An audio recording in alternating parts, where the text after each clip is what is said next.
যেটি আমি কখনোই করিনি এবং একজন সচেতন মুসলমান হিসাবে আমি করব না। তারপরেও হয়তো বা ওখানে যাওয়াটাই আমার ঠিক হয়নি।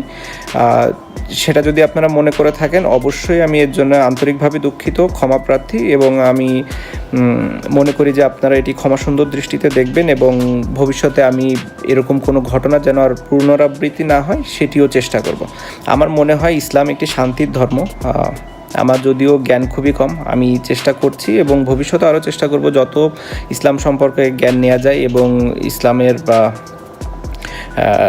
নিয়ম অনুযায়ী যেন আমি চলতে পারি, সেটি আমি চেষ্টাও করি। হ্যাঁ, সবসময় হয়তো আমি করতে পারিনি কিংবা করা হয়ও না, বাট আমার এরকম কোনো ইন্টেনশন নাই যে আমি ভবিষ্যতে এটা করতে পারবো না। আমার অবশ্যই ইন্টেনশন আছে। আমি শুধু একটি কথাই বলবো যে এমন কিছু যেন আমরা না করি যেটাতে মানুষ আমাদেরকে দ্বন্দ্বে ফেলে দেয় যে আমরা আসলে এক নাকি আলাদা। কারণ আমরা যতক্ষণ পর্যন্ত এক থাকবো ততক্ষণ পর্যন্ত আমরা শক্তিশালী।